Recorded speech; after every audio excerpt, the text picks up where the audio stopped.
بسم الله والحمد لله والصلاة والسلام على رسول الله، وبعد. فهذه الحلقة 39 في موضوع الحسيب، وهي بعنوان تدبر الآيات التي ذكر فيها اسم الله الحسيب أيضا.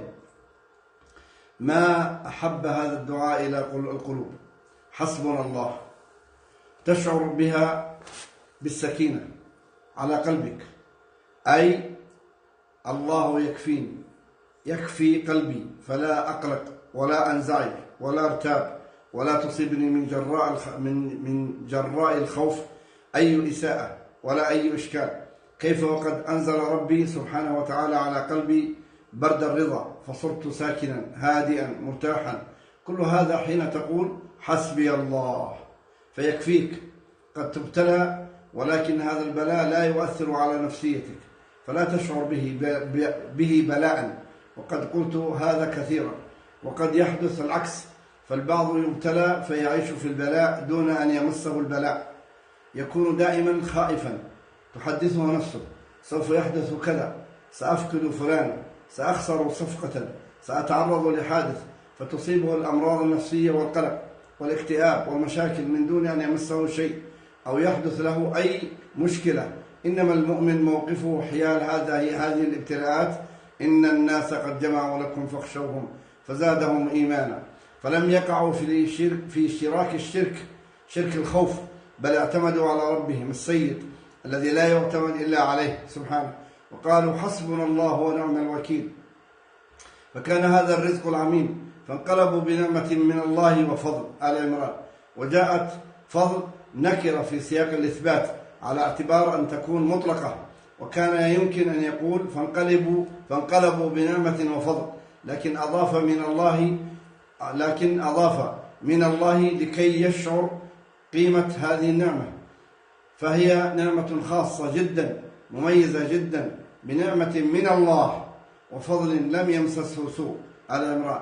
أي كل سوء، سواء كان هذا السوء مشاكل نفسية، سواء كانت ابتلاءات تصيبه بأذى في جسده أو بأذى في نفسيته أو في أهله وفي ماله، لم يقربه أدنى شيء، لم يمسسهم سوء، واتبعوا رضوان الله والله ذو فضل عظيم.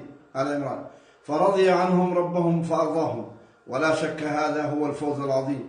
إذن فمن حظ المؤمن أن يستشعر أن الله الحسيب هو الذي يكفيه، لا غنى له عنه، بل لا يتصور العبد حياته دون ربه، فيديم اتصاله به ويديم افتقاره له، ويتجسد ذلك في دوام الدعاء، فتجد دائما العبد المنيب إلى ربه دائما الاتصال بربه، وكلمة يا رب هذه لا تخلو منها ساعة من وقته. يا رب دائما، يا رب اغفر لي، يا رب تب علي، يا رب استرني، يا رب يا رب ليس لي سواك، يا رب يا رب، يتصل بالله سبحانه وتعالى. ويشير العلماء هنا إلى معنى دقيق من معاني الكفاية، فيقولون هل احتياج الإنسان لملاذ الحياة يقدح في شعوره بكفاية الله له؟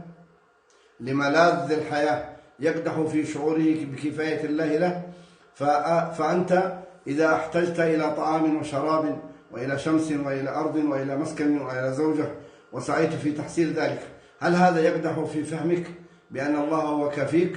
فقالوا والكفاية حصلت بهذه الأسباب، لكن الله وحده متفرد بخلقها للعبد، فهذا لا يسمى في الاعتبار انشغالا عن الله، إلا إذا كان هذا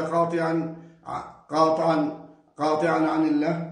يعني العبد إذا خرج من بيته ليعمل متوكلا على الله، سائلا منه الرزق والفتح، موقن بأن الله هو الفتاح الرزاق، يختلف عن عبد آخر خرج مشغولا بالأسباب ناسيا للاستعانة، معتمدا على عقله وحوله وقوته ومهارته، فيأبى الله عز وجل إلا أن ينقض عزيمته ولا يحصل مراده، بل وقد يفتن.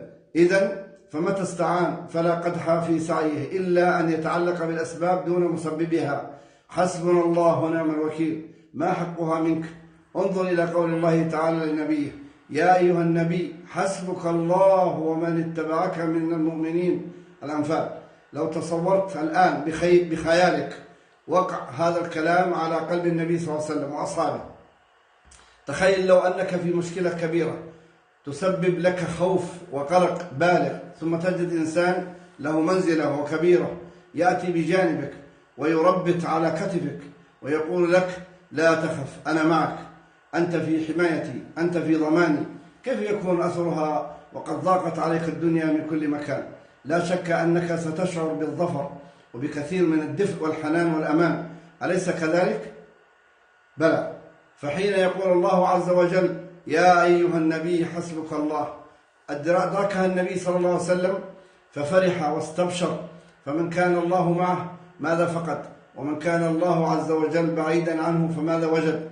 ولكن يا أيها النبي حسبك الله ومن اتبعك من المؤمنين، الأنفال، ما حقها منك أنت؟ أعني ذلك الرجل الذي وقف معك ذلك الموقف وقت ضعفك فحفظك وأمنك ونصرك على ظروفك، بماذا ستقابل فعله وهذا معك؟ لعلك تريد أن تقبل يديه وقدميه أو تفعل له أي جميل وخدمة جزاء وقوفه بجانبك في شدتك. فحق هذا الآية الجميلة قول الله تعالى أليس الله بكاف عبده ويخوفونك بالذين من دونه ومن يضلل الله فما له من هاد. الزمر. أن يكون ردك بلى يا رب، ومن يكفيني غيرك يا رب، يقولها قلبك فتشعر بلذة تؤدده إليك، فتشعر بلذة تودده إليك وقربه منك، فتزداد بدورك حبا وقربا له سبحانه. ولا شك أن المعنى الثالث الذي ينبغي أن نتوقف عنده مليا في اسم الله تعالى الحسيب هو مسألة المحاسبة. إلى هنا ونكون في اللقاء القادم. السلام عليكم ورحمة الله وبركاته.